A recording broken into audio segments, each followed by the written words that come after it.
Baik, hari ini kita bertemu kembali seperti biasa setiap hari Jumat untuk training produk. Jadi terima kasih buat semua partisipasi yang sudah hadir dan sambil kita menunggu para teman-teman yang lain untuk bergabung dengan kita di malam ini.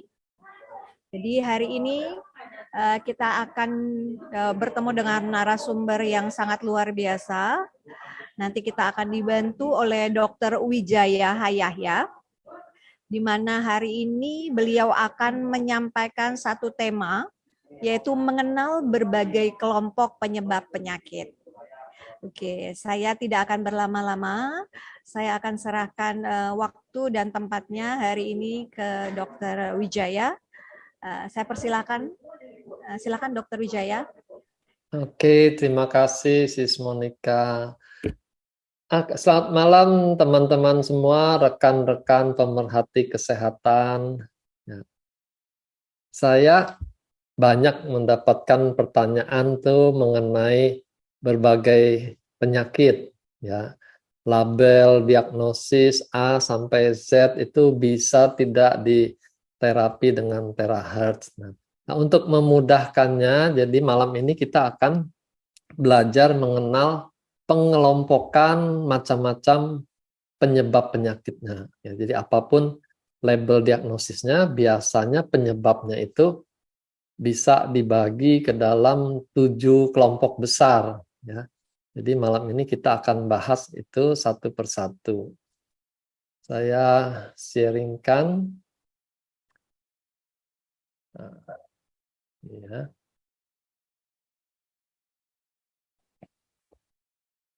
Bisa muncul gambarnya, Sis? Monik, tolong.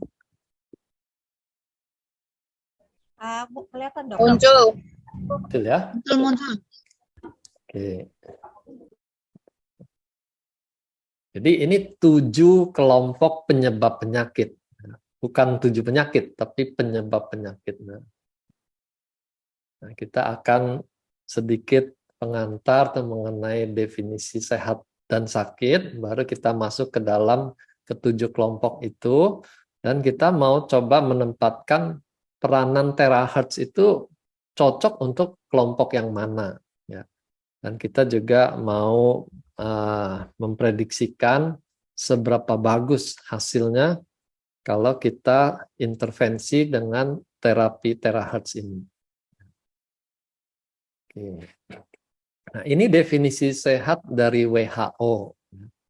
Jadi sehat itu keadaan baik yang seutuhnya, fisik, mental maupun sosial. Jadi bukan hanya fisik, tapi juga mental dan sosial itu diperhatikan oleh WHO sebagai kondisi yang harus terpenuhi supaya bisa dibilang sehat. Dan ini tidak terbatas hanya bebas dari penyakit atau dari suatu kelemahan atau kecacatan. Ya, itu kan lebih ke fisiknya. Tapi kita tuh sehat baik fisik, mental maupun sosialnya seperti yang ditentukan oleh WHO ini. Nah, sebaliknya apa definisi sakit itu? Di dalam bahasa Inggris ini ada 2 istilah, ya, illness dan sickness. Kalau illness ini penekanannya pada penyakitnya, ya, jadi yang membuat orang sakit itu. Tapi kalau sickness ini kondisinya, ya, kondisi orang sakitnya itu, kondisi kita sakit. Jadi bukan penyakitnya, tapi kondisi kita sakitnya. Nah, jadi bisa terjadi orang itu merasa dirinya itu tidak sehat, nggak benar, badan saya nggak benar, tapi dicari-cari penyakitnya nggak ketemu misalnya. Jadi buat orang yang sakit, dia tidak bohong, itu benar dia alami, itu suatu sickness, kondisi dia tuh sakit. Tapi mungkin saja dengan cara diagnostik yang kita punya tidak ketemu penyebabnya apa. Ya. Nah, kita coba masuk ke 7 kelompok penyakit ini. Nah, yang pertama ini penyakit genetik. Nah, genetik, terus yang kedua ini penyakit bawaan lahir atau di sini kongenital. Kemudian yang ketiga tuh trauma. Ya, jadi yang belakangan ini termasuk di diagram ini penyakit yang didapat setelah orang lahir. Nah, kalau yang kongenital itu bisa genetik, bisa karena suatu proses yang salah waktu kehamilan dan kelahiran. Jadi dia lahir tuh sudah ada cacatnya, ada penyakitnya. Itu penyakit bawaan. Ya. Jadi penyakit yang didapat ini bisa karena trauma, karena infeksi, karena gangguan metabolisme, dan kelompok keenam untuk tumor dan kanker ya. Dan kelompok ketujuh ini kita cadangkan untuk berbagai penyakit lain-lain yang belum termasuk dalam 6 kelompok pertama. Ya, misalnya belakangan ini penyakit autoimun, nah itu masuk di kelompok ketujuh. Ya. Kita bahas pertama penyakit genetik ini. Ini contohnya Down syndrome ini ada kelainan genetik di kromosom yang ke-21 gitu ya. Jadi secara kedokteran tuh sudah bisa dipetakan kromosom yang nomor berapa yang ada kelainan. Nah, untuk penyakit yang genetik begini belum ada terapinya. Kita mesti kutak-katik gennya dan itu belum menjadi bagian dari terapi umum. Dan lain-lain penyakit di bawahnya, ya, kistik fibrosis, hemofilia, ini semua sudah ada di dalam gennya. Nah, di paling bawah ini ada kelompok penyakit ya seperti diabetes, orang yang overweight sampai obesitas, orang yang mudah cemas gitu. Nah, ini ternyata sudah ada kelainannya di gennya. Tapi tidak selalu muncul sejak dia lahir. Ya. Jadi ini disebut sebagai kelainan genetik yang munculnya kalau ada kondisi yang mendukung dia terjadi. Jadi ekspresi gennya itu baru muncul kalau kondisinya mendukung. Nah, kondisi-kondisi ini yang membuat penyakit ini disebut juga sebagai kelompok epigenetik. Ya. Jadi ada faktor genetiknya, tapi tidak seperti yang di kelompok di atasnya, yang langsung muncul begitu dia lahir. Ya. Jadi ini kelompok yang epigenetik ini munculnya belakangan. Itu bisa faktor dari makanan, faktor lingkungan, faktor stres, ya, macam-macam faktor bisa men-trigger munculnya ekspresi gen yang sudah ada di dalam genetik dia. Ya. Nah, ini menjelaskan kenapa dalam satu keluarga, misalnya yang ayah ibunya tuh ada penyakit diabetes gitu, tapi anak-anaknya tidak semuanya kena diabetes. Ya. Jadi ini ekspresi genetiknya yang berbeda-beda. Yang kedua ini kelompok penyakit kongenital atau bawaan lahir. Ya, ini yang kita sering kenal penyakit jantung bawaan, jantung bocor. Ini ada macam-macam jantung bocor, bisa di serambinya, bisa di biliknya, gitu ya. Nah, lalu jenis bibir atau langit-langit sumbing, itu begitu lahir juga kan sudah kelihatan ada cacatnya. Nah, ini spina bifida yang di kanan bawah ini ya. Medula spinalisnya, saraf tulang belakangnya ada bocor keluar gitu. Jadi dia benjol keluar ini berisi jaringan saraf. Ya, jadi ini semua contoh-contoh penyakit bawaan lahir. Nah, untuk kondisi ini biasanya operasi yang diperlukan untuk memperbaiki gangguan yang sudah ada sejak lahir ini. Jadi ini bukan penyakit genetik, jadi anak lain-lainnya belum tentu mengalami. Tapi ini ada kelainan pada waktu masa kehamilan. Kelompok ketiga ini trauma. Trauma tuh bisa terjatuh atau kecelakaan lalu lintas, ya. Dan di dunia kerja itu bisa kecelakaan kerja. Nah, dua yang bawah ini sebenarnya suatu yang bisa dihindari, gitu ya, perkelahian, gitu. Atau olahraga yang ada kekerasan fisiknya ya, tinju atau MMA seperti yang digambar di kanan ini. Saya pernah nonton videonya itu, begitu lihat kesannya loh ini kok seperti gladiator zaman dulu gitu. Dan ternyata memang ada yang mengkelompokkan ini sebagai modern gladiator ya, karena orangnya benar-benar tuh diadu tuh sampai berdarah-darah gitu ya. Nah, jadi di sini termasuk dalam trauma. Nah, pada kondisi trauma ini yang bisa terjadi itu perdarahan dan kerusakan jaringan.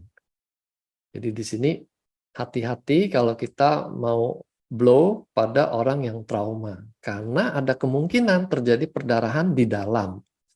Tidak selalu kita bisa kelihatan, misalnya mimisan itu kan perdarahannya keluar. Tapi kalau perdarahannya di dalam tidak kelihatan. Nah, dan perdarahan itu bisa akut maupun kronis. Nah, ini masih banyak yang terbalik-balik menggunakan istilah akut dan kronis ini ya. Akut itu sesuatu yang baru terjadi ya. Jadi kejadian yang baru itu akut yang muncul mendadak. Kronis itu kejadian yang sudah berlangsung lama gitu. Nah, perdarahan ini bisa terjadi akut maupun kronis. Ya, pada kepala, cedera kepala misalnya ada petinju itu yang habis bertinju dia dia sadar, tapi 3 hari kemudian dia meninggal gitu ya. Nah, itu termasuk perdarahan yang tidak langsung fatal pada hari yang sama. Ya, jadi perdarahannya itu bertambah-tambah, nah, cuma belum bisa dibilang kronis karena 3 hari. Ya, biasanya kronis itu sudah berminggu-minggu kemudian. Ya. Nah, itu kalau di tengah-tengah itu disebut subakut. Ya. Nah, ada juga perdarahan di kepala itu yang darahnya merembes tuh bertahap. Jadi keluar lalu berhenti, nanti bertambah lagi, berhenti lagi. Nah, contohnya ini subdural hematom kronis. Ya. Jadi kecelakaannya tuh bisa 6 bulan lalu jatuh dari motor. Tapi kesadarannya baru menurun setelah 6 bulan kemudian. Nah, ini kita juga hati-hati. Jadi kalau ada riwayat trauma, lebih baik pastikan dulu dia tidak ada perdarahan, baru kita boleh blow. Ya. Yang keempat nih penyakit infeksi. Infeksi itu bisa karena virus, bakteri, jamur, atau parasit. Ya, ini cacing, ini termasuk parasit. Ini virus, kita kenal bentuknya ini di era COVID. Ya, kita semua jadi kenal virus corona. Seperti ini. Lalu macam-macam bakteri, ada yang bulat, disebut kokus, ada yang seperti batang, ya, bacillus. Lalu ada yang berbentuk seperti spiral. Ya. Bagus modelnya ya, spiral ini. Tapi salah satu penyakit terkenal karena bakteri spiral ini adalah sifilis. Ya. Jadi ini contoh macam-macam penyakit infeksi. Ya. Nah, kalau yang kanan bawah ini infeksi jamur. Jadi lidahnya itu dipenuhi jamur Candida. Ya. Biasanya infeksi ini ada kaitan dengan daya tahan tubuh yang menurun. Jadi kalau orang daya tahan tubuhnya menurun, baik secara alami atau karena di bawah tekanan obat yang menekan daya tahan, itu dia rentan mengalami infeksi. Ya. Nah, terahertz punya peranan untuk membantu mengatasi infeksi, ya, membantu ya. Jadi dia bukan khusus tuh disinari lalu virus bakterinya pada mati gitu, bukan seperti itu. Dia tidak seperti ultraviolet yang membunuh bakteri. Tapi terahertz tuh bisa membantu meningkatkan sistem imun kita sehingga mampu mengalahkan penyakit infeksi ini, ya, penyebab infeksi ini. Entah dia virus, bakteri, nah, kita tidak tanya ini virus apa, bakteri apa, karena itu urusan daya tahan tubuh kita sendiri. Mengenalinya, memeranginya, dan mengalahkannya. Itu tugas semua sel-sel imun kita. Nah, yang kelima ini gangguan metabolisme. Berarti penyakit ini muncul karena ada organ-organ yang sudah melemah dan tidak mampu lagi bekerja sebagaimana mestinya. Ya. Misalnya organ pankreas, dia mestinya memproduksi insulin. Tapi kalau produksinya itu menurun, insulinnya menurun, muncullah penyakit diabetes mellitus. Ya. Dan kalau gulanya tuh tinggi sampai 900, sampai 1000 lebih misalnya, itu bisa muncul kondisi yang lebih fatal lagi, ketoasidosis misalnya. Jadi ini contoh gangguan metabolisme. Kalau paru-paru terganggu, ini banyak terjadi pada masa COVID yang lalu ya, orang mengalami kekurangan oksigen. Nah, jadi kita mengenal alat pengukur saturasi oksigen itu khususnya di era COVID kemarin ya, boleh bilang semua rumah mungkin menyediakan tuh alat pengukur saturasi oksigen. Jadi kalau paru terganggu bisa terjadi kondisi hipoksia, oksigennya drop, lalu jaringan tidak dapat oksigen bisa rusak. Otak kalau mengalami hipoksia itu rusak dan tidak reversible. Gitu. Ya. Jadi berbahaya sekali hipoksia ini. Nah, organ paru kalau terganggu juga bisa mempengaruhi asam basa darah kita. Ya. Bisa terjadi darah jadi asam karena CO2-nya tuh menumpuk di dalam darah. Ya. Jadi ini termasuk penyakit metabolik juga. Nah, liver juga begitu. Liver kalau tidak bisa mengeluarkan racun, kita bisa keracunan. Dan salah satu yang lebih ringan daripada keracunan liver itu adalah gangguan kolesterol. Karena pembuangan di livernya itu menurun, kolesterolnya meningkat. Nah, ginjal kalau terganggu, urium kreatininnya naik. Elektrolitnya juga bisa kacau ya, kalemianya bisa tinggi, itu bisa fatal. Fosfat juga begitu, bisa tidak terkendali, tidak bisa diatur pembuangannya oleh ginjal, dia jadi ketinggian dan darah itu menjadi asam.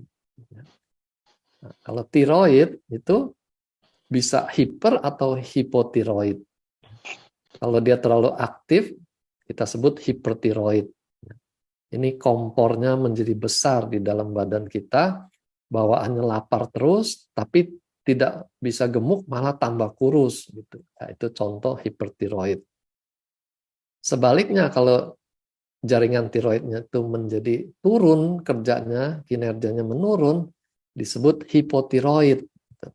Itu kompornya mengecil, jadi orangnya tuh makan sedikit tuh sudah bisa gemuk. Gitu. Ya.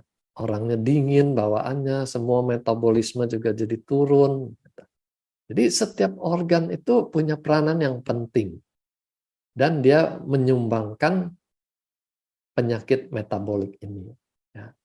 Nah, selain organ-organ, kalau elektrolit terganggu, hormonal terganggu, itu semua juga bisa menyebabkan penyakit di kelompok gangguan metabolisme ini. Yang keenam, penyakit tumor atau kanker. Tumor itu untuk yang jinak, kanker itu untuk yang ganas. Nah, kalau kita belum tahu ini jinak atau ganas, disebutnya neoplasma. Ya, itu artinya ini suatu pertumbuhan sel yang baru, yang melebihi sel normalnya. Nah, bedanya tumor jinak itu dia selnya itu masih sama dengan sel normal, hanya tumbuhnya berlebihan. Ya. Kalau sel ganas, ini sebaliknya dia sudah berubah sifatnya. Yang kita sebut dia mengalami mutasi gen. Gennya berubah, sifat selnya berubah dari aslinya. Ya.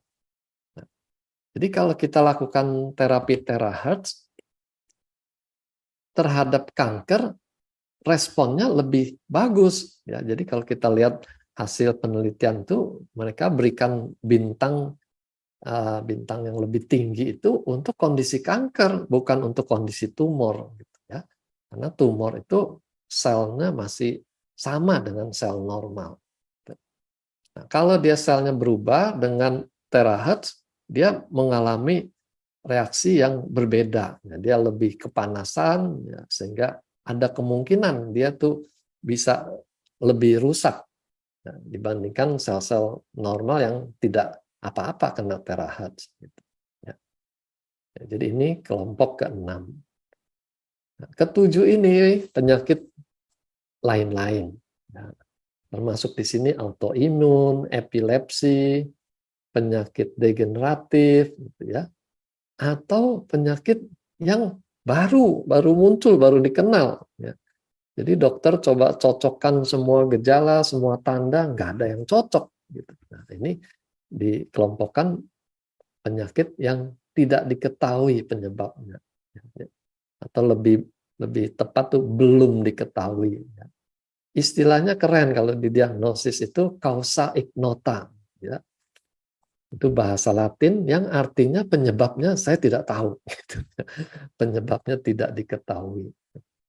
Nah, untuk berbagai penyebab ini, terahertz juga sebenarnya tidak ikut pusing, dia tidak memikirkan label diagnosis. Ya, terahertz kerjanya sama saja terhadap tubuh kita.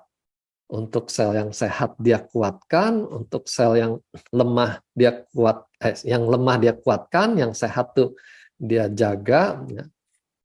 Untuk yang sel rusak dia musnahkan. Prinsipnya hanya 3 itu untuk semua jenis penyakit ini. Apapun kelompok penyebabnya, kerja terahertznya sama. Ya. Nah, jadi di sini kelebihan terapi terahertz ini, dia berefek sampai di level seluler, jadi selnya ini. Yang lemah dia kuatkan, yang rusak dia musnahkan. Yang sehat dia jaga, dikasih nutrisi dan oksigen, ya, suplainya itu dicukupkan dengan memperbaiki aliran darah, memperbaiki metabolismenya. Dari kelompok penyakit tadi yang dapat diperbaiki dengan terahertz itu yang nomor 3 sampai nomor 7. Ya. Kalau yang nomor 1 kelainan genetik dan nomor 2 kelainan bawaan itu terahertz tidak bisa bikin apa-apa. Ya. Karena kelainannya tuh sangat mendasar, sudah dari sononya gitu. Ya. Nah, khususnya yang kita bisa lebih pastikan, terahertz ini bisa memperbaiki kalau gangguannya itu bersifat fungsional. Jadi bukan strukturnya yang rusak, tapi fungsinya yang menurun. Nah, fungsi menurun itu kita bisa perbaiki. Nah, dengan memperbaiki kinerja selnya yang lemah dikuatkan, maka fungsinya akan kembali membaik.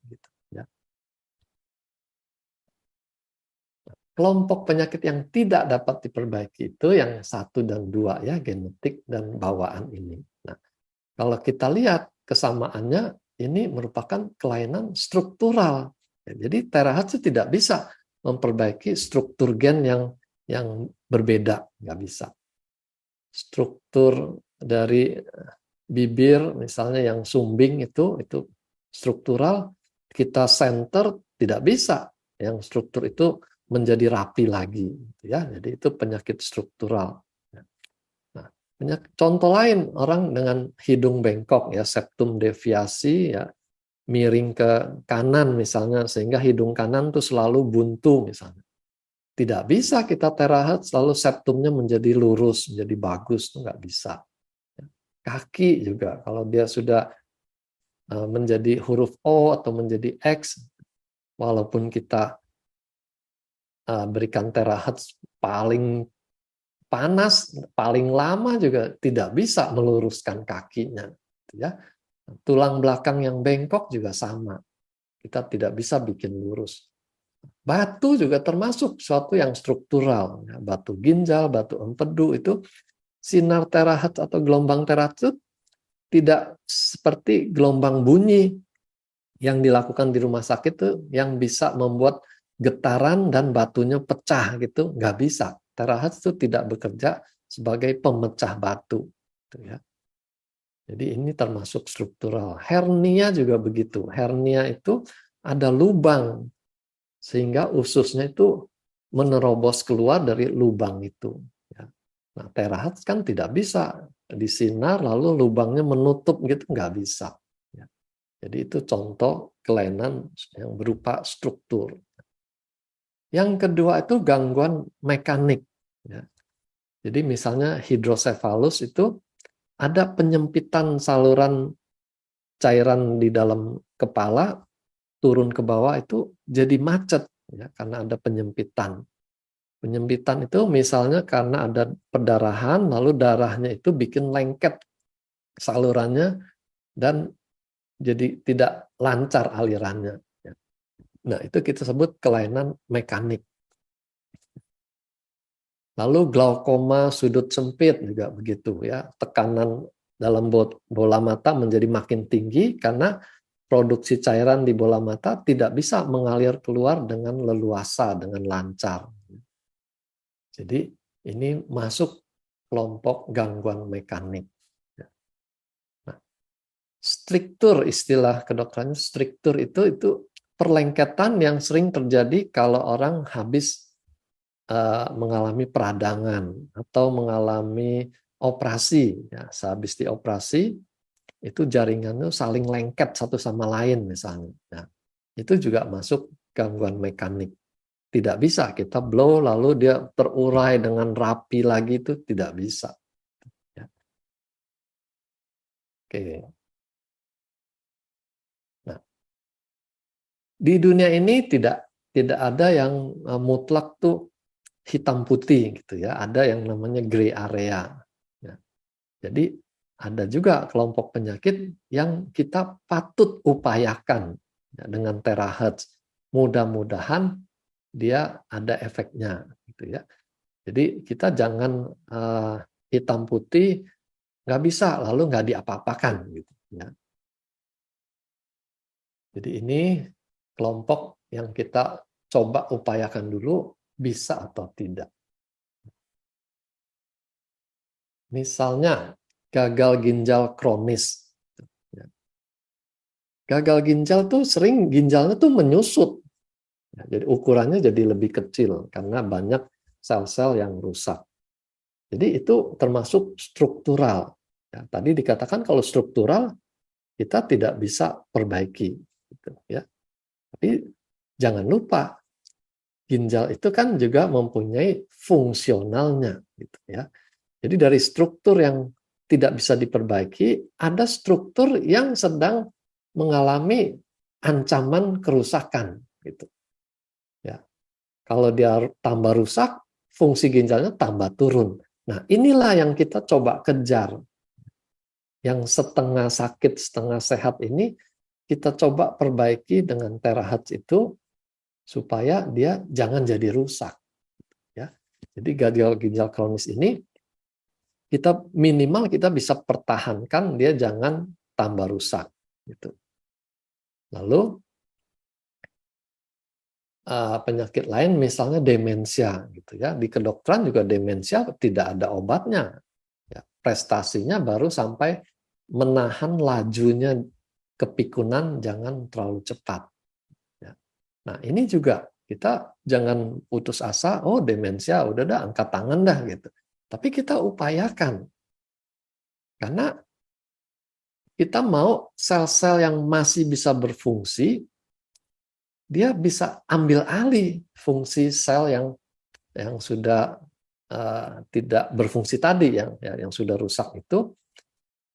Sel otak tuh ada kemungkinan untuk melakukan sambungan baru gitu ya, ada sinaps baru yang melintasi sel yang sudah rusak. Nah, itu yang kita coba upayakan ya. Walaupun secara umum kita kenal ini kelompok penyakit yang tidak bisa reversible. Ya.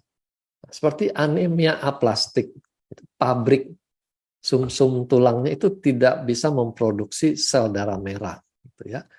Itu kalau kita lihat termasuk gangguan struktural. Gitu. Pabriknya tuh rusak, itu struktural. Tapi kita berharap masih ada sisa-sisa sel di pabrik itu yang kita bisa pertahankan, gitu. Sehingga sel darah merahnya tidak tambah habis, gitu. Ya. Lalu kelainan katup jantung, gitu, ya. Katupnya mungkin bocor ataupun macet itu kita tidak bisa perbaiki dengan terahertz.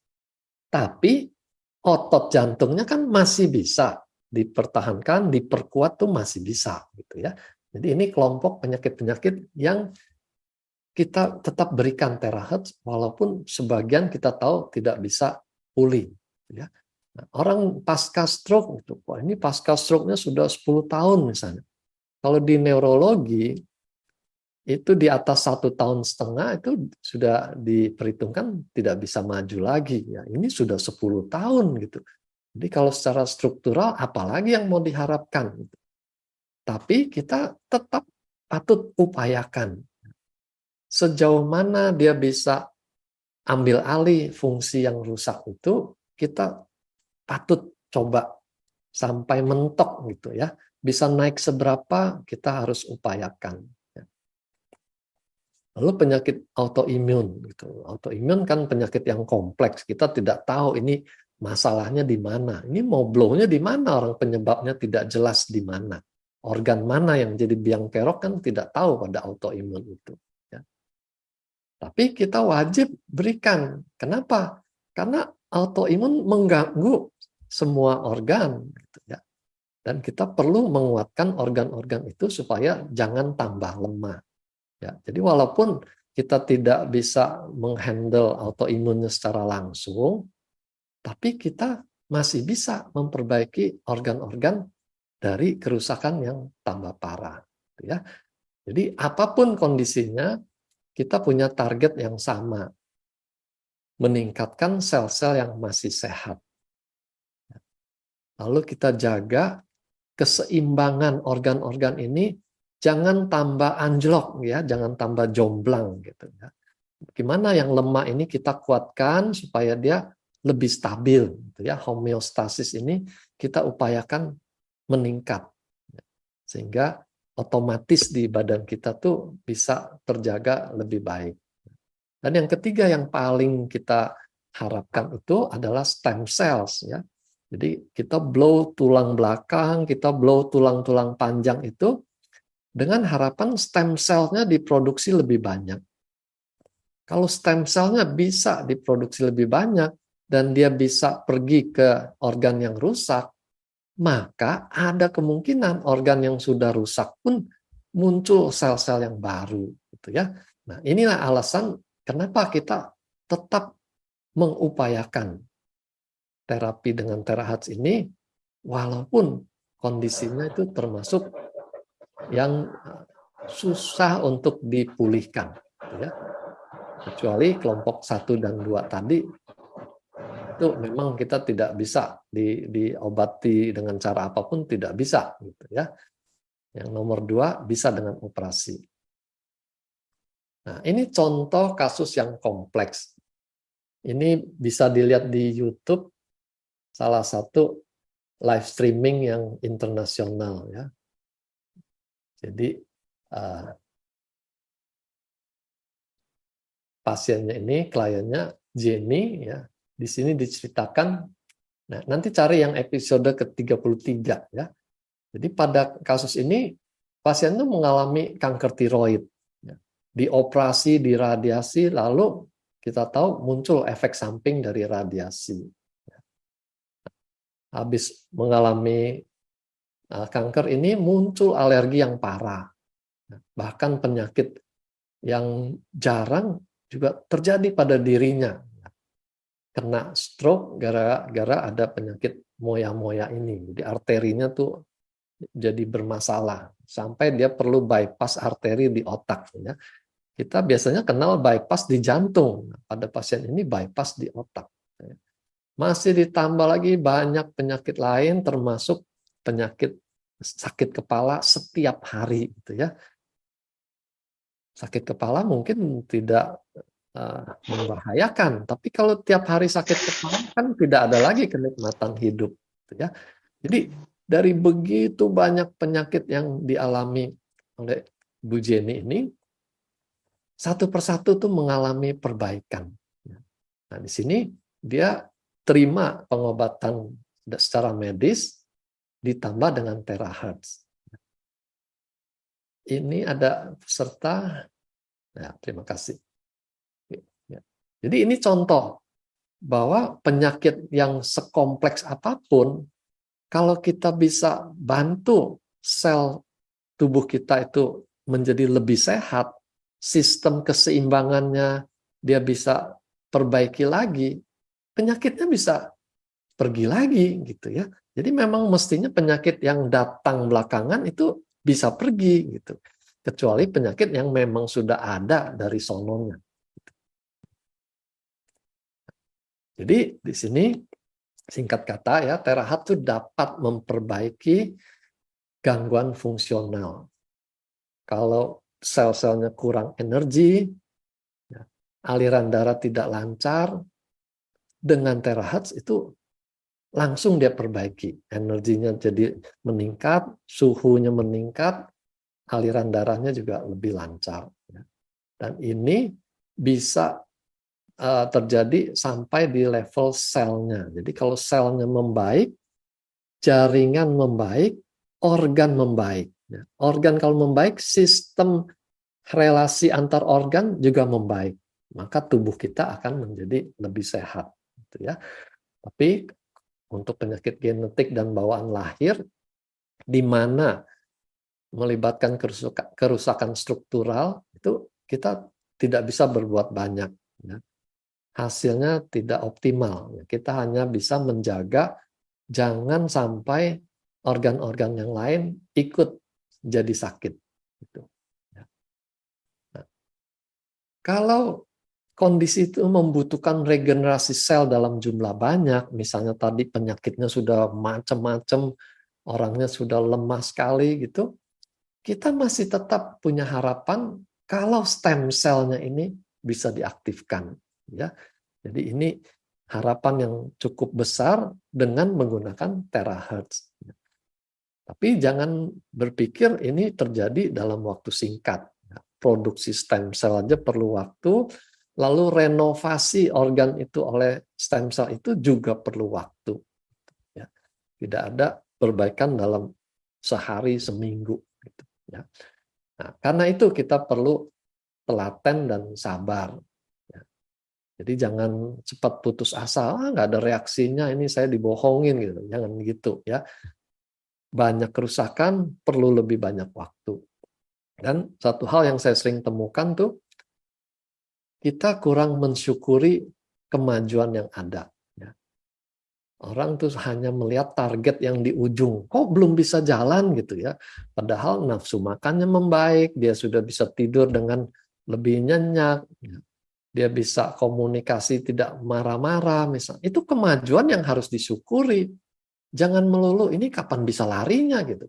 Nah, itu orang yang tidak sabar, gitu ya. Dan kemungkinan dia putus terapi jadi besar kalau kesabarannya tuh pendek, ya. Oke, itu yang saya bisa bagikan, Sis Monik. Baik, dokter, terima kasih buat informasinya. Mungkin dari apa yang disampaikan Dokter Wijaya, ini mungkin saya bisa bertanya sedikit ya, Dok. Mungkin kita sebelum, misalnya kita bertemu dengan klien gitu ya, sebelumnya mungkin kita harus bertanya lebih lanjut kondisi si klien, sehingga kita tahu bagian mana yang kita mau perbaiki, sehingga tidak terjadi overclaim ya, begitu nggak dokter? Kalau bagian mana itu terkait kita nanti fokus blow-nya di mana gitu ya. Tapi kalau overclaim itu, nah tadi itu kita mesti tahu dia di kelompok yang mana. Kalau kelompoknya yang kemungkinan reversible-nya itu kecil, lalu kita janjikan ini bisa nih gitu. Nah, itu overclaim. Memberikan harapan yang terlalu tinggi buat si pasien itu. Ya. Misalnya stroke tadi saya contohkan gitu ya. Nah, stroke lalu dianggap semua stroke sama gitu. Dapat pasien klien ya, kita bilang kliennya stroke itu, ini gampang ini. Kemarin saya dapat klien tuh di blow dalam seminggu dia sudah bisa jalan lagi gitu ya. Nah, ternyata kasusnya berbeda gitu. Yang ini sudah blow berbulan-bulan tidak jalan juga. Nah, itu nanti kesannya jadi overclaim gitu ya. Karena kita tidak menyadari tentang struktur fungsi, berapa luas, berapa beratnya. Kita samakan hanya dari label diagnosis yang sama, stroke gitu ya. Padahal stroke itu begitu banyak variasinya gitu. Testimoni itu punya kelemahan di sana. Oh, testimoni orang stroke 3 minggu sudah bisa lari misalnya gitu. Stroke yang model mana dong? Jangan disamakan. Ya, baik. Memang kadang-kadang itu yang terjadi ya, Dok. Oke, baik. Ini ibu dan Bapak, silakan kalau ingin bertanya. Dan ini ada pertanyaan dari Bapak Hendy. Apakah benar CA bisa disebabkan peradangan yang kronis dan tidak disadari atau pengobatannya tidak tuntas? Jadi CA-nya pada payudara nih, Dok. Jadi selain di blow di payudara, apalagi yang harus diprioritaskan blow-nya terutama apabila waktunya tidak cukup? Tunggu. Pak Hendy ada sebut soal CA payudara yang ini atau 2 kasus ini? 2 kasus, Dok. Yang 2 kasus ya. Oke. Nah, jadi memang radang kronis itu bisa menjadi trigger terjadinya mutasi, dan otomatis kalau sudah mutasi itu dia jadi kanker. Gitu ya. Nah, salah satu yang sering dibahas tuh daging bakar. Gitu ya. Jadi kayak sate yang gosong-gosong, kadang-kadang kan kita berpikir wah ini nikmat, ini wangi nikmat, ya lemaknya ada gosongnya kita makan gitu ya. Ternyata yang gosong itu sudah terjadi perubahan kimiawi gitu, daging yang gosong itu ya. Dia jadi nitrosamin dan itu nanti bisa mengiritasi si saluran usus kita dan bikin peradangan jadi kanker. Nah, jadi memang semua radang kronis itu berpotensi membuat perubahan di sel kita. Ya, makanya sekarang radang itu harus dituntaskan gitu ya. Jangan dianggap biasa ini ya, radang biasalah, ini penyakit sudah bersahabat dengan saya gitu. Ternyata nanti bikin masalah yang berbeda lagi. Radang kronis itu bisa nggak disadari. Jadi waktu periksa lab, kalau LED tinggi atau ESR tinggi, itu ya, itu menandakan peradangan sedang berlangsung. Nah, itu mesti dicari dan dituntaskan. Kemudian yang case keduanya CA payudara ya. Jadi yang namanya orang kena cancer itu, walaupun organnya lokal, jadi dianggap stadium 1 gitu, itu ada yang sudah memasukkan ini penyakit sistemik gitu ya. Kenapa? Karena untuk munculnya kanker itu dibutuhkan kondisi badan yang cocok buat sel kanker itu tumbuh. Ya, ini namanya teori benih dan tanah. Setiap hari kita ada mutasi sel, jadi setiap hari kita berpotensi kena kanker. Gitu. Tapi kalau tanahnya tidak cocok, kankernya tidak tumbuh. Gitu. Nah, kalau badannya cocok, dia ada diabetes, ada obesitas, itu ada radang kronis, itu perokok, pokoknya banyak lah yang bikin badannya ini sangat subur untuk ditumbuhi kanker gitu. Nah, dia cepat terjadi kanker itu. Jadi kanker payudara ini kita nggak bisa lihat ini hanya masalah di payudara. Kita harus perbaiki keseluruhan sistem organnya tadi. Ya. Entah nutrisinya atau antioksidannya, pH-nya. Ya, pH itu kalau asam penyakit lebih gampang bermunculan termasuk kanker. Jadi kita perlu ubah menjadi alkalin, bukan dengan minum air alkalin ya, tapi dengan mencukupkan sayur dan buahnya. Nah, nanti dari sayur buah itu akan mengubah pH darahnya jadi alkalin. Nah, membuat si kanker tuh tidak subur gitu ya. Oke. Jadi terahatsnya bukan hanya di payudara tapi di pos-pos kelenjar getah bening misalnya. Nah, kita aktifkan supaya mereka lebih siaga untuk mencegat sel kanker yang masuk di sistem limfatik gitu. Lalu kita blow organ-organ lain sehingga natural killer cell di semua sistem itu juga lebih terbangun dan dia siap tempur gitu ya. Kanker itu kalau sel imun kita bisa kenali, dia bisa habisi gitu ya. Sampai berani dikatakan nggak peduli stadium berapa, kalau sel imun kita sampai bisa mengidentifikasi ini benda asing yang harus diserang, maka badan kita tuh akan segera memproduksi sistem imun yang menghabisi sel kanker itu. Ya. Pengobatan medis juga sekarang ini sedang menuju ke sana, ya. Yang namanya imunoterapi. Jadi bagaimana dibikin si sel kanker ini identitasnya ketahuan. Ya, sehingga badan kita tuh sanggup untuk memeranginya dia. Ya. Nah, tapi untuk memerangi dia kita perlu perbaiki dulu sel-sel kita. Kalau identitas dikenali tapi sistem kita lemah ya percuma, nggak bisa menang kita. Oke.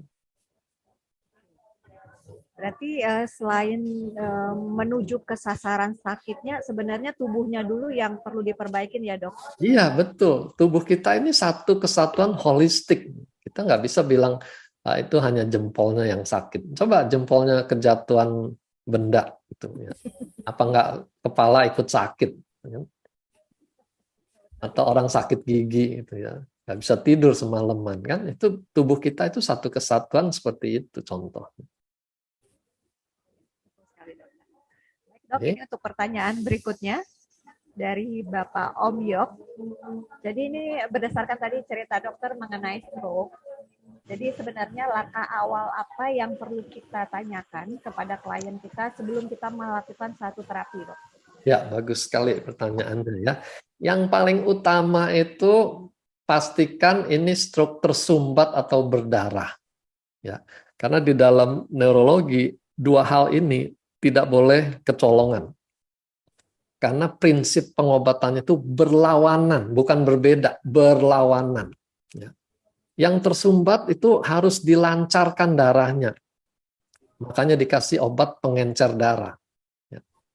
Tapi yang berdarah itu kalau bisa diberhentikan. Gitu. Ya.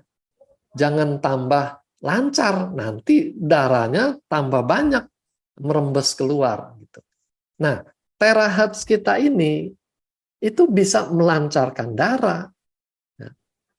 Bukan hanya waktu di blow kepalanya, kita blow di tempat lain juga darah jadi lebih lancar. Jadi kita harus pastikan dia bukan stroke hemoragik. Karena nanti kita bikin celaka. Kalau orang stroke hemoragik, kita berikan terahertz. Ya. Nah, kalau di neurologi itu, orang yang stroke hemoragik itu 4 minggu itu masa-masa yang masih belum aman. Ya. Karena bisa terjadi perdarahan ulang, ya. Sumbatan darahnya itu misalnya terlepas sebelum waktunya sehingga dia berdarah lagi gitu. Nah, itu perlu 4 minggu. Jadi kita jangan blow di bawah 4 minggu. Itu nomor 1. Yang kedua itu kita lihat kelumpuhannya tuh berapa parah. Kalau dia sama sekali tidak bisa menggerakkan tangan atau kakinya, itu tenaganya 0 gitu ya. Orang normal tuh tenaganya 5. Dari 0 ke 5 itu perlu 5 anak tangga lah gitu, apa bayangannya gitu ya. Berbeda kalau orang yang tenaganya hanya turun sedikit, 5 jadi 4 gitu. Kalau dibandingkan kanan dan kiri baru ketahuan, oh iya yang ini lebih lemah, itu tenaga 4. Memulihkan yang tenaga 4 itu lebih gampang daripada yang tenaga 0 gitu ya. Jadi dari situ aja kita sudah hati-hati memberikan harapan. Jangan yang tenaga 0 dikasih harapan sama seperti kasus kemarin, lumpuh langsung bisa jalan. Itu tenaganya mungkin hanya 5 min gitu, hanya kurang sedikit. Ya. Nah, selebihnya waktu tadi. Ya, kalau dia masih baru, ya, di bawah 6 bulan, itu peluangnya lebih banyak. Tapi kalau sudah 6 tahun, ceritanya tuh sudah beda jauh gitu ya. Jadi sekali lagi jangan samakan hanya dari diagnosanya stroke gitu. Variasinya sangat banyak. Oke? Oke, baik dokter. Mungkin ada tambahan, dokter. Ya. Kalau ada kan stroke yang kasusnya karena pecah pembuluh darah, ini kan memang nggak boleh dok untuk Ya, di blow ya. pada 4 minggu pertama. Kalau sesudah Oke. itu boleh aja. Oke. Oke, thank you dok. Yo. Baik. Ini ada pertanyaan lagi dari Bapak Heri nih dok. Untuk ginjal yang bocor karena overprotein, terapinya bagaimana ya dok? Karena ACR albumin kreatinin rasionya tinggi sekali, di atas 300 mg. Ya. Kalau penyebab ginjal bocor itu apa ya? Penyebabnya bisa macam-macam ya. Kenapa bisa overprotein? Memang Pak Heri makan steak berapa porsi gitu. Sebenarnya kalau kondisi normal-normal tuh makanan menjadi penyebab kerusakan ginjal itu jarang disebut ya. Biasanya tuh faktor infeksi, faktor obat, darah tinggi gitu. Jadi hal-hal yang kita bisa cegah. Nah, tapi intinya sekarang sudah terjadi kerusakan. Ya. Ada yang rusak, ada yang sakit, ada yang sehat. Gitu ya. Kita selalu mesti lihat semua organ tuh ada 3 jenis populasi itu. Ya. Jadi kita tetap lakukan terapi ke ginjalnya itu. Ya, tentu memperbaiki penyebabnya tadi ya. Kalau memang betul karena terlalu banyak makan daging misalnya, ya dia harus diet protein lebih ketat gitu ya. Jadi blow untuk ginjalnya dan perhatikan juga nutrisinya supaya bahan baku untuk perbaikan jaringan itu ada gitu ya. Jadi kalau kita hanya blow, nutrisinya tidak cukup, itu seperti kita bangun rumah nanti kurang batu bata, kurang semen, kurang macam-macam gitu. Nggak bisa jadi rumahnya gitu. Jadi ginjalnya itu perlu nutrisi juga gitu. Nah, terus pertanyaannya apa ya? Cara terapi. Cara terapi itu praktis sederhana kalau dengan terahet. Mana organ yang sakit, kita blow, kuatkan sel-sel yang ada di organ itu. Yang lemah dikuatkan tadi. Lalu kita ingat tubuh ini sebagai holistik, kita tidak hanya fokus di organ yang sakit, organ yang lain juga kita perhatikan. Nah, itu dengan memblow titik-titik umum itu ya, yang kita sudah biasa kenal. Nah, di titik-titik umum misalnya di lipatan siku, lipatan ketiak, itu di situ ada pembuluh darah, pembuluh limfe, kelenjar limfe, sehingga pada waktu kita blow di situ, itu menjadi titik kontak untuk melancarkan darah, melancarkan aliran limfe, ya, mengaktifkan sistem saraf, gitu. Itu gunanya titik-titik umum itu, ya. Kalau waktunya cukup banyak, itu bukan hanya 20 titik itu, tapi seluruh badan itu kita bagi untuk mendapat jatah terahertz itu, gitu ya. Jadi diatur 2 kali atau 3 kali sehari itu lokasinya yang berbeda-beda sehingga semua organ kebagian, gitu. Jangan 3 kali tapi organ itu terus yang dikejar. Nanti yang lain kan jadi tidak ikut sehat, gitu. Oke? Dok, ini kebetulan dari masalah ginjal, ini biasanya di lapangan ada pertanyaan yang cukup menggelitik sebenarnya, Dok. Kalau dia ini punya kondisi ginjal di mana untuk minum pun dia harus dibatasi nih, Dok. Ya. Nah, ini bagaimana ya, Dokter? Ya, ini saya sudah kasih masukan ya, manajemen itu petunjuk di namanya banner di leaflet itu perlu diperbaiki gitu ya. Karena orang disuruh minum 2 gelas sebelum dan sesudah terapi gitu.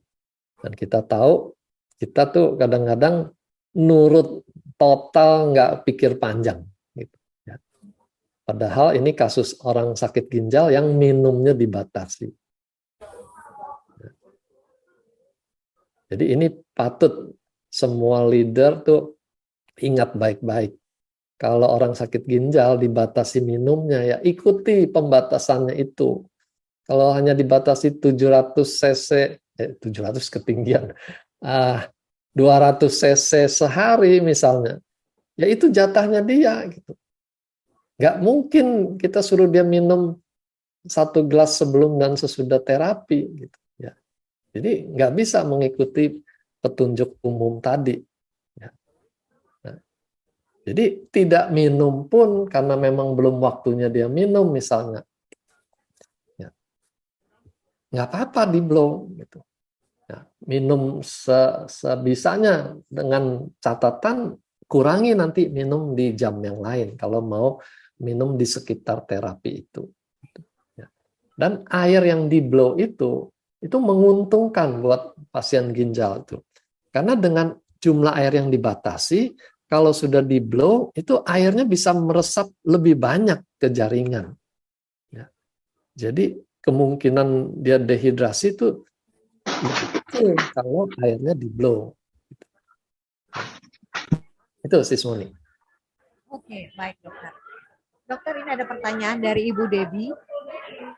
Apa epilepsi bisa sembuh dengan perangkat ini, Dok? Ya. Kita tahu juga epilepsi itu seperti apa ya. Itu kan ada jaringan di otak yang ambang kejangnya itu turun gitu. Jadi istilah awam tuh dia jadi lebih gampang konslet gitu. Nah, ambang kejang yang turun ini bisa ringan, bisa parah gitu. Jadi kalau orang epilepsinya tuh misalnya setahun sekali, lalu dia hanya berupa bengong aja, nggak sampai kejang gitu ya. Berarti gangguannya tidak berat gitu. Kemungkinan dia sembuh total itu tentu lebih besar. Tapi kalau orangnya kejangnya tuh sering gitu, walaupun sudah makan 3 macam obat tuh dia masih datang serangannya gitu. Dosisnya sudah mentok juga dia masih datang serangannya. Nah, itu tentu peluang dia untuk sembuh berbeda dengan yang tadi kejangnya hanya berupa serangan bengong aja misalnya gitu. Ya. Jadi untuk menjawab pertanyaan ini nggak bisa saya jawab secara seragam. Epilepsi bisa sembuh tidak gitu. Ya, tergantung epilepsinya berapa berat dan sudah berapa lama, sudah pakai obat berapa macam gitu. Makin susah ya tentu peluangnya makin kecil gitu ya. Tapi sekali lagi, walaupun peluangnya kecil, kita patut upayakan. Karena setiap orang epilepsi datang serangannya, itu ada sel-sel otak yang sehat ikut rusak gitu. Jadi dengan terahertz itu kita mau menjaga sel-sel otak yang masih ada ini lebih kuat, lebih sehat. Ya. Harap-harap dengan sel-sel yang lebih sehat ini ambang kejangnya ada kenaikan sehingga dia tidak gampang kejang. Ya. Orang epilepsi itu kriterianya dia stop obat tuh setelah 2 tahun dia tidak ada serangan, obatnya baru dikurangi sedikit demi sedikit. Ya. Dikurangi sampai batas minimal ada efek, dia tidak datang juga serangannya, baru di stop. Ya. Nah ini juga penting kita ingat, jangan pernah stop obat epilepsi gampang-gampang gitu ya. Wah ini di blow nih, yakin, stop aja obatnya, coba. Coba-coba untuk orang epilepsi. Nanti dia dapat serangan kalau lagi nyebrang jalan, bagaimana? Kalau dia lagi masak dapat serangan, mukanya jatuh masuk ke kuali, bagaimana? Siapa yang tanggung jawab? Itu loh. Kita mesti pikirkan keamanan klien itu. Jangan terlalu berani untuk janjikan suatu kesembuhan. Ada lagi? Berarti yang boleh mengatakan bahwa obatnya dikurangin, obatnya berhenti, itu hanya praktisi kesehatan ya dok? Ya, itu haknya yang memberi obat ya. Dokter lain aja nggak berani secara etika tuh kurang-kurangi atau berhentikan obat gitu. Ya. Dia akan suruh kembali ke dokter yang menangani itu karena catatan medis itu semua ada di sana. Gitu. Nah, kalau kita lancang gitu, nanti kan selain membahayakan kan juga tidak etis lah dalam hal kerjasama. Baik dokter. Oke. Baik, ini ada pertanyaan dari Ibu Woro. Jadi ini mengenai temannya dok. Jadi ada tumor ganas di dekat anus. Jadi rencananya mau dioperasi dan dibuatkan tempat BAB-nya di perut. Saat ini untuk yang dikeluarkan itu darah encer berwarna hitam. Nah, apakah ini boleh di blow ya dok? Dan penekanan blow-nya di daerah mana? Apakah hanya basic blow saja? Ini kira-kira 3-4 bulan yang lalu kondisinya sudah terdeteksi. Ya. Ini ada beberapa item jadi dalam satu kasus ini. Pertama, saya akan bahas tentang rencana pemasangan jalur baru. Jadi dokternya rencana membypass anusnya itu, membuat kotorannya keluar di perut. Itu kolostomi. Nanti dipasang kantong kolostomi. Nah, banyak orang tuh sudah anti dulu terhadap operasi, apalagi harus pasang kantong kotoran di perut tuh kayaknya amit-amit dah. Ya. Padahal itu sangat penting buat orang itu. Gitu. Ya. Kalau kotoran tuh tidak bisa keluar karena anusnya dipenuhi dengan kanker, itu kan sampah. Sampah di dalam tubuh yang tidak bisa keluar. Ya. Kita coba aja dapur kita jangan buang sampah dalam berapa hari. Gitu. Ya. Itu satu rumah nggak keruan itu kondisi udaranya. Gitu ya. Jadi badan kita juga begitu. Sampah itu harus keluar. Jadi jangan karena alasan takut, jijik, lalu menolak untuk operasi. Ini suatu kondisi yang emergency dia harus lakukan. Itu satu. Kedua, soal kankernya sendiri. Boleh di-blow atau tidak. Kalau kankernya mau di-blow atau tidak itu boleh mah boleh aja gitu ya.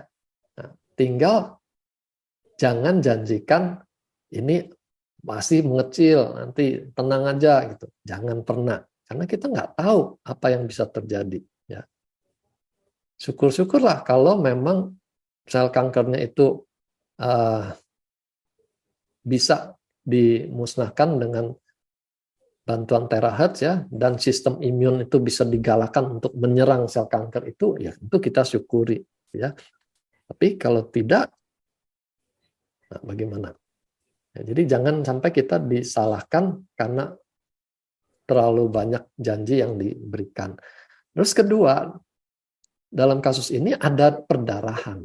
Ya. Dan kanker pada umumnya itu memang mudah berdarah.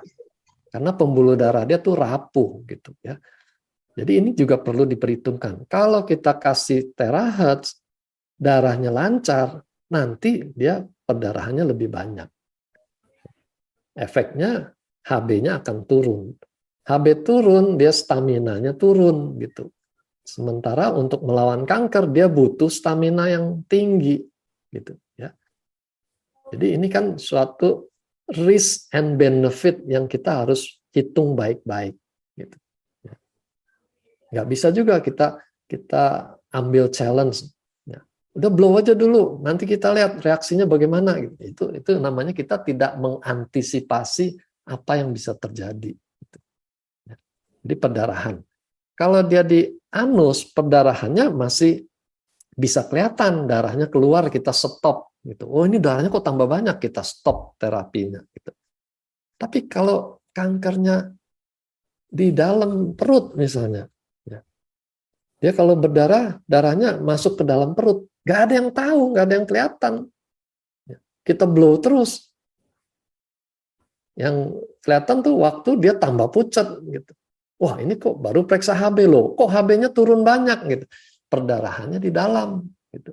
Ya, ini risiko.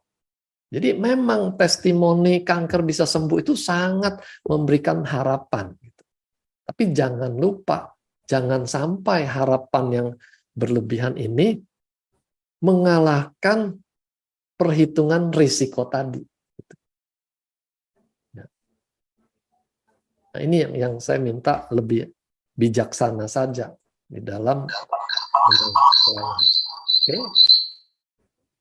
Oke, kalau kondisi begini mungkin sebaiknya di blow air aja ya dok ya? Air tuh tidak memberikan terapi terahat seperti kita blow langsung ya. Nah, air itu target utama itu kan sebenarnya dia bikin linear, jadi penyerapannya lebih banyak. Dengan penyerapan yang banyak itu dia bisa menghantarkan makanan lebih bagus, mengangkut sampah lebih bagus. Itu aja sudah banyak faktor yang membantu kesehatan kita. Ya. Tapi belakangan kan lebih disoroti soal airnya jadi berenergi gitu. Ya.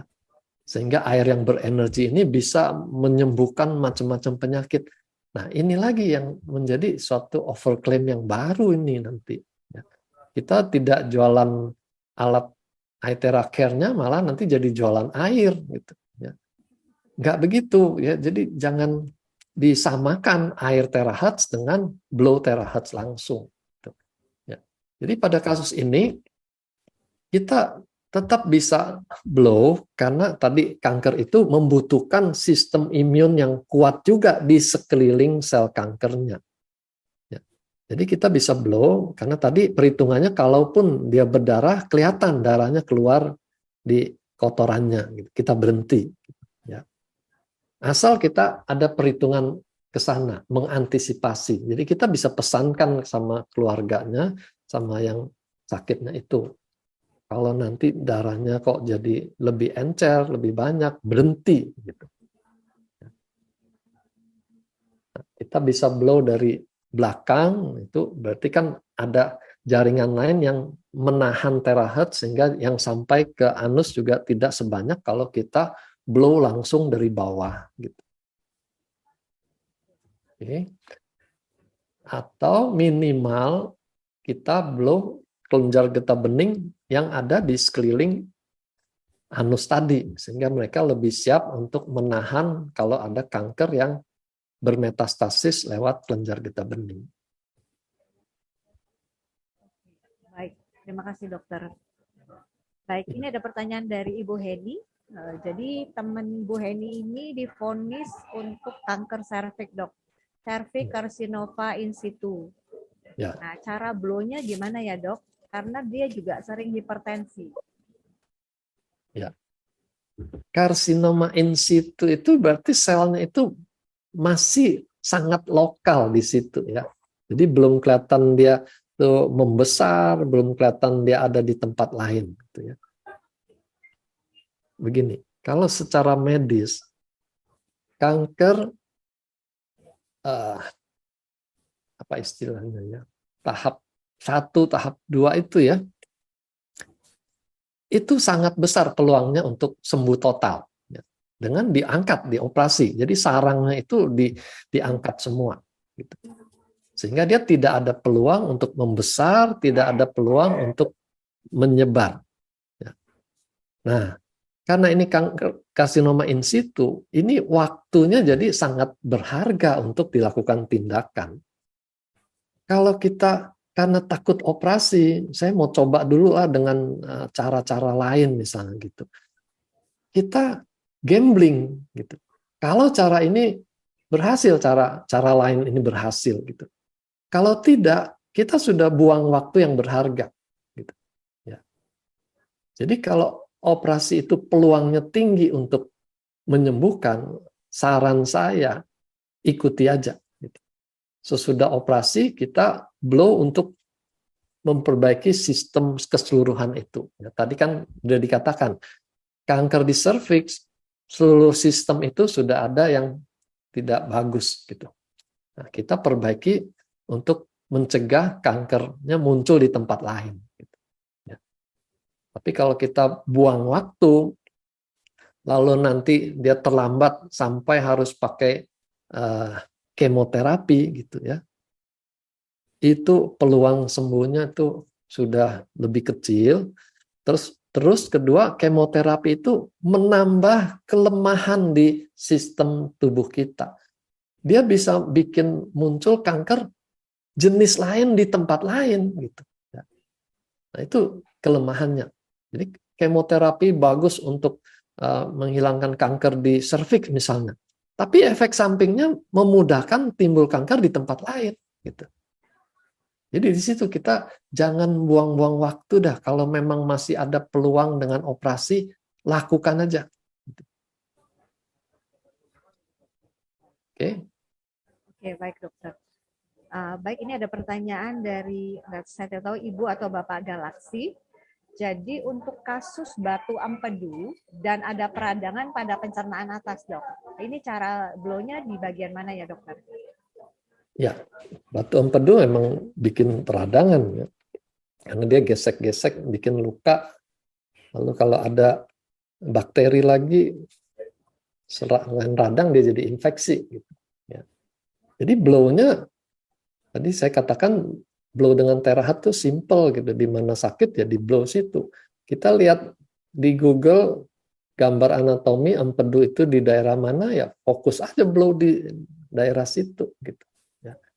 Nah, lalu pencernaan, kalau ada gangguan empedu biasanya dia kurang bisa mencerna lemak, ya, sehingga dia jadi gampang kembung misalnya gitu. Nah, jadi kita fokus blow di pencernaannya, lambungnya itu, jadi perutnya itu di blow dari atas sampai bawah, disisir sebaris-sebaris ya, karena selain lambung nanti kan kiri kanannya ada empedu, ada pankreas, ada limpa, di bawahnya ada usus, itu semuanya dikasih terapi karena kita mau menyehatkan seluruhnya ya. Dan targetnya bukan untuk menghancurkan batu empedu ya. Kalau dia diameternya di bawah 2 cm, dia bisa keluar, masih bisa keluar. Jadi dengan blow kita mengaktifkan peristaltik, mengempeskan yang bengkak, ada peluang batunya keluar. Tapi kalau sudah di atas 2 cm dan banyak misalnya, nah, sini risk benefitnya juga kita hitung. Ya. Kita blow, kita aktifkan peristaltik, lalu empedunya berkontraksi, batunya mau keluar tapi macet. Wah, itu kesakitannya luar biasa. Jadi bisa terjadi habis di blow orangnya kesakitan.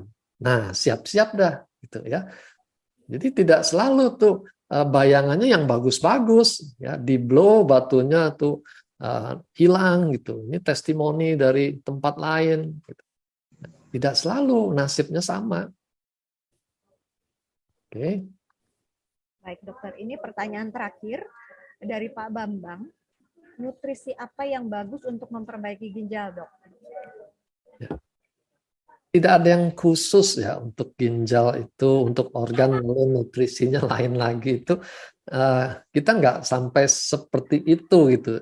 Dietoterapi itu istilahnya, diet untuk pengobatan organ tuh tidak sampai secanggih itu gitu ya. Kita tetap makan yang normal-normal aja, cuma kita mulai seleksi yang memberatkan ginjal itu dikurang-kurangi. Ya, misal tadi protein. Jadi proteinnya jangan sampai lebih dari yang dibutuhkan. Nah, itu ada timbangannya tuh, berapa protein yang dibutuhkan oleh tubuh itu.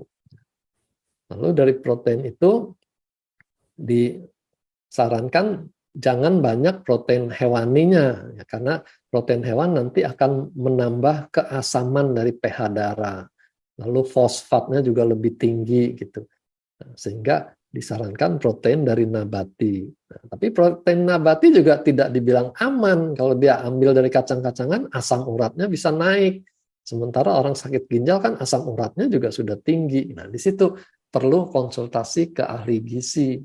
Kondisi sama-sama sakit ginjal, dari ahli gizi tidak sama nasihatnya gitu. Ya. Jadi Ini memang jangan harus ragu untuk bijaksana ya, Dokter ya. konsultasi. Ya, Oke, Dokter, ini untuk penutup dari materi kita malam ini, kira-kira apa yang harus kita garis bawahi nih, Dokter Wijaya? ya. Jadi dari 7 penyakit itu nanti diperhatikan lagi ya. Yang mana yang tidak bisa dihindari misalnya. Kalau kecelakaan lalu lintas misalnya. Ya. Itu kalau kita ditabrak orang kita nggak bisa hindari. Tapi kalau nyetir dalam kondisi ngantuk kan itu bisa dihindari. Nah, ini berarti kita harus menyadari betul kehidupan kita ini mana hal-hal yang sebenarnya kita bisa hindari. Ya. Jadi kalau merokok itu kita tahu merusak kesehatan, ya hindari gitu. Ya. Jangan tunggu sakit baru mau stop. Gitu. Itu udah terlambat kan. Gitu. Nah, lalu dari macam-macam penyakit itu kita sekarang jadi bisa lihat yang berupa kerusakan struktural, jangan ditawarkan terahat nanti bisa perbaiki yang struktur itu gitu. Kita bisa perbaiki fungsinya gitu. Kalau strukturnya harap-harap dari stem cell-nya masih bisa perbaiki gitu. Ya. Jadi bukan dibilang sama sekali nggak bisa. Kalau stem cell-nya bisa ditingkatkan, ada kemungkinan kerusakan yang sudah tahunan pun dia bisa perbaiki itu ada kemungkinan gitu. Jadi intinya kita kalau sudah mau terjun di dalam dunia terapis gitu ya, ini ceritanya kan kita pegang alat semua jadi terapis. Jangan tanggung-tanggung, belajar yang betul ya. Mana yang berpeluang sembuh, kita yakin omongnya. Tapi yang peluangnya tipis, jangan terlalu yakin, nanti memberikan harapan palsu, orangnya kecewanya jadi berat. Gitu. Ya. Oke, itu aja sih. Oke, baik. Malam ini sangat berguna dan sangat memberikan satu masukan yang banyak sekali. Suaranya hilang ya? Suara siapa hilang, Pak? Oke. Baik. Baik. Jadi terima kasih tadi buat Dr. Wijaya yang sudah memberikan informasi yang sangat berguna bagi kami semua.